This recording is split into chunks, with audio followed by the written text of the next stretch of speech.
Hello and welcome back to another episode of the Thriving Female Podcast. I am your host, Amy, and this is the podcast for professional women who want to feel good in their bodies and enjoy the life that they work so hard for. And something that I find stops so many women from actually enjoying the life that they work so hard for, from being successful when it comes to fat loss, to feeling good in their bodies, is emotional eating. This is something that comes up time and time and time again. It is probably the common thread across every single one of the clients that I work with.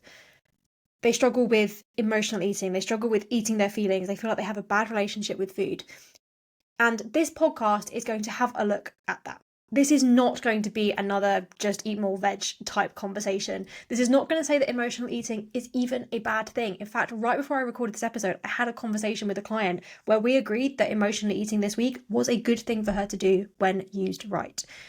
Emotional eating is a tool. And what we are going to do is have a chat through today what emotional eating is, why it happens, why the fitness industry really doesn't get it, and what we can do to make emotional eating more manageable so you can manage your emotions, deal with the stress of your job, and still make progress with your health and fitness goals. Emotional eating isn't the cliched version that we see on TV. It's not Bridget Jones sat in her tracksuit bottoms eating a tub of ice cream, crying into it. It's not just eating when you are sad. It is boredom eating. It is stress eating. It is eating to switch off. It is eating to reward yourself. It's something that I used to struggle with a lot, but I didn't even realize necessarily that what I was doing was emotional eating. When I was in the corporate world and I had a particularly stressful day at work, I would often end up at the train station with a bag of Maltesers without even really realizing I was doing it. I would buy myself a snack at the end of the workday as a little oh, I've made it through. On a Friday night, I would consistently order a takeaway because that for me was my moment of, oh, I've made it through. I've made it through the week. When my job got particularly stressful, I actually lost my appetite. I would find that when I was dealing with really high intensity periods at work or really long days, I would not be hungry for big chunks of it. But for me, stress eating, emotional eating would come up as a form of procrastination as well. So if I had a task I needed to do, a difficult report to write, a email I needed to send, a conversation I didn't want to have, I would find myself eating as a way of distracting myself from that thing. We all use food as a means of regulating our emotions, and that is what emotional eating is. So it might be having a snack at the end of the day to reward yourself. It might be having a snack as a way of avoiding a difficult conversation or a difficult feeling. It might be getting an email that makes you feel absolutely terrible and feeling like you have to eat something to take away that emotion. Doing this is not a sign that you're broken. Any way that you use food to regulate your emotions is a sign that you are human. Food is the thing that you use to manage and regulate your emotions, and that is a normal and very understandable thing to do. It does not make you broken in the slightest. But the fitness industry does not get this. It's funny, I've had a couple of conversations with clients over the last couple of months who have worked with coaches in the past or have personal trainers or have just spent a lot of time on sort of fitness social media with certain particular influencers. And the common advice that seems to be banded around emotional eating focuses on the eating, not the emotion. It will be things like, you just need to eat more fiber. You just need to plan your meals better. You need to be less hungry between meals, so have more volume, have higher volume meals. You need to make sure you're eating enough protein. You need to make sure that you are including a little bit of what you fancy. And yeah, all of this stuff helps. All of this stuff is valid. Having high protein meals is a really good thing to do. Eating more veg and more fiber, a really good thing to do. I will do another episode at some point on actually the basics of a good diet for professional women. Planning your meals is a really sensible thing to do. We should be doing that regardless. Having a bit of what you fancy is something you should definitely be doing. We don't want to be cutting out the foods we enjoy. But if you are using food to cope, if you are using food to regulate your emotions, then better food choices isn't going to fix the emotions. Changing the food choices that you are having isn't going to change the feelings that you're having. You are not lacking structure with your food or the right foods. You are lacking the ability to manage the emotions, to deal with the feelings that you are having. And when we put forward the idea that the reason that you struggle with emotional eating is because of the food choices that you make, it creates a real sense of shame around it. Something that I talk to clients about a lot, and it comes up a lot on the discovery calls that I have when someone first reaches out and wants to join the TFP. is we'll talk about what they're struggling with, and they'll say, well, I think the problem is I'm just not regulating my food enough, or I really struggle to stick to my diet, or I really struggle with doing this. And when we dig into it, it's an emotional eating challenge. That's the thing that's going on. It's that I'm really stressed, and so I use food to manage my emotions, or I just really enjoy my weekend food because it's the one moment I have for me, or I just love having a snack when I get home from the office, and I know I shouldn't do it, but I can't stop myself. And so often with that, I'll hear words like, I know I shouldn't, or like, I should be able to stop this, but I can't. And there's a real sense of shame and embarrassment about it. And it's something that when I first started working with coaches and PTs, it came up for me a lot. I really struggled with that feeling of, I was quite embarrassed by the fact that I needed to eat to regulate my emotions. Now, I've had clients as well in senior leadership roles who feel totally in control all day until they stop. I've had clients who, are managing really difficult conversations and big budgets, but when they stop working, when they allow work them to shut down and home them to pop up, that's when the emotional eating kicks in, and then they feel ashamed of it. They feel embarrassed about it. But really, it's the only moment in the day where they've allowed themselves to feel anything. And it's those emotions popping up that mean that we eat, but yet we feel shame. And when we layer shame on top of the emotion, it just becomes this big ball of emotion that we don't have the tools to deal with.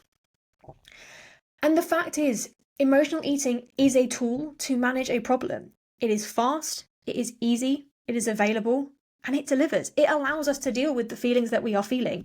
It takes you away from the moment. If I think about for myself, when I would eat to procrastinate, it takes me away from the thing in my inbox that I don't want to deal with for 30 seconds. Whilst I am eating that chocolate bar or getting that brownie or thinking about that food, I am not thinking about this difficult thing I've got to do. It's a distraction. It's a dopamine rush as well. Like, think how great eating a bar of chocolate feels. It feels great. And when you're not feeling good and then you have something and it makes you feel better, even for a second, is it any wonder your brain has learned to chase that? Because emotional eating to regulate your emotions or to manage how you feel, is a learnt behavior. It goes right the way back to childhood, and so much of our relationship with food is linked back to our very earliest experiences with food. But I'm sure all of us can think of scenarios where food was used as a reward, where we were told if we did this hard thing, then we got to have some chocolate. You go to the dentist and you get a lollipop, being the perfect example. Or you eat all your vegetables and then you get to have dessert. And we learn from that having the dessert is a fun thing, is a good thing. It's something that we get when we've done something good. And our brains, they internalize that. And so when we have to deal with something hard, a hard emotion, a hard task, our brains then go, oh, you know what we should have if we do this? We should have the chocolate. And eventually they go, or we just don't do the thing and we get the chocolate first. And it creates this whole cycle where food becomes our means of processing emotions, of dealing with difficult things. It's also, very honestly, an evolutionary thing. It's something that we are designed to do. We are designed to seek out food that taste good, to make us feel good. Those foods are designed to give us that little dopamine rush, because evolution wants us to eat high sugar foods because we needed them for energy back when we were cavemen. Emotional eating is a tool that works, and it is not a bad thing sometimes to eat emotionally. I often say to clients when they say, oh, I know I shouldn't be eating this chocolate in response to this negative feeling, and I'll say, there are so many worse coping mechanisms for difficult scenarios than having a bar of chocolate or going to Starbucks and getting a brownie. There are so many worse coping mechanisms. You could be drinking alcohol on the job. You could be taking illegal substances every weekend. You could be watching some very questionable content online. There are so many worse things you could be doing with that emotion than eating to manage it. In the grand scheme of things, it is not the worst coping mechanism in the world. It is a coping mechanism, though, and it's almost like a pressure valve, right? It's something that allows us to relieve the pressure that we're feeling, even for a second, without exploding. When we emotionally eat, it means that when we're processing that emotion in some way, we're getting that emotion out in some format, and it dulls that feeling slightly. But if we just take emotional eating away without building in other tools to help you cope, we're just leaving you exposed. You can't take away someone's only lifeboat when they're still in the middle of the storm. You have to give them a rubber ring as well. And something that I see a lot in the fitness industry, and I hear a lot from people who have worked with other coaches, and I've experienced myself from other coaches as well, is being told, just don't emotionally eat. Just remove emotion from food. Food is fuel. Don't have the foods that trigger you. Just don't do it. And you take away that tool and you are going to explode. And trust me, I did it myself. I took away emotional eating and I ended up putting that emotion into other things that were not particularly healthy coping mechanisms. And that's a story for a different day.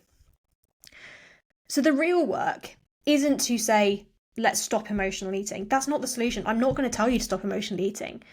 The first thing we do is understand what is going on. We look at what the emotion is that you are feeling and how you are using food to cope with it. We look at why food is showing up in those moments. We look at what your particular emotional eating style is. Are you a boredom eater? Are you a procrastination eater? Are you somebody who stress eats? Are you somebody who switch off eats? Are you using food as a way of distracting yourself? Are you using food as a means of rewarding yourself for a tough week? Are you using food as a means of just giving yourself a little bit of an energy boost when you're feeling flat mid-afternoon? How is food showing up for you in those moments? And then what we look at doing is building a toolkit to help you to manage that behavior before you try to change the behavior completely. And some of that will include some of the stuff that I've talked about here, that, it looks at making sure your food is managed, making sure you're planning your meals, making sure you're having a diet that is nutritious and that supports your lifestyle and that you enjoy. Then we also look at tools to help you deal with that emotion differently. So we will make sure that there are other tools within your toolkit other than emotional eating. So if you are somebody who boredom eats, we might make sure that you have something else to do in your day that is more entertaining than eating. So for me personally, as a procrastination eater, something that I do is say I can have that food, but I have to do the thing first. And if I do the thing first, then I can have the food. And that for me helps me to break that cycle of needing the food in order to manage my procrastination. For some people, if you're a boredom eater, we might say, go and do something entertaining. Go and have a little game you play on your phone for 5 minutes when you would be boredom eating. Get away from your desk and the thing that's boring you for 30 seconds and then see if you still want to eat. We look at naming the emotion and then finding a different way to meet that need without needing to eat. The other thing that we do, though, is look at actually ways to understand the emotion that you're feeling and just be okay with feeling it. Something that I see happen a lot with professional women is we don't like feeling our feelings because we exist in a world, but we're not really allowed to feel our feelings. We're not allowed to be emotional. As someone who has cried in the office more times than I probably should have done, it's not something that's encouraged, right? It's not something that people look at and go, I love the fact that she's openly crying in the office. We're taught not to feel our emotions. We don't want to be labelled as an angry woman or a squeaky, screamy woman, shouty woman. We have a real concern about how we are perceived and how our emotions are regulated. I used to hate it if I snapped at someone at work and they were like, oh, on your period. So we are used to keeping our emotions dampened. And that means it's quite hard for us to sit with our feelings and actually just feel them. So something that we do within the coaching program is actually look at just what are you feeling and being comfortable with feeling that feeling, naming that feeling and sitting with the discomfort of that feeling. The more you practice doing that, the less you actually need to eat in response to the feeling. Because we are not thinking about taking food away and leaving you with nothing. It's about building a support system that doesn't rely solely on food for you to manage your emotions. But, and this is the really important thing, it can involve food. There is nothing wrong with emotional eating. Something that I'll often say to people is if you take away emotional eating, you are taking away so much of the joy that comes from food. And as a foodie, that breaks my heart. So many of the meals that we eat are emotional. They are massively emotional. Christmas dinner, a hugely emotional family-driven time. Your birthday cake, really emotional.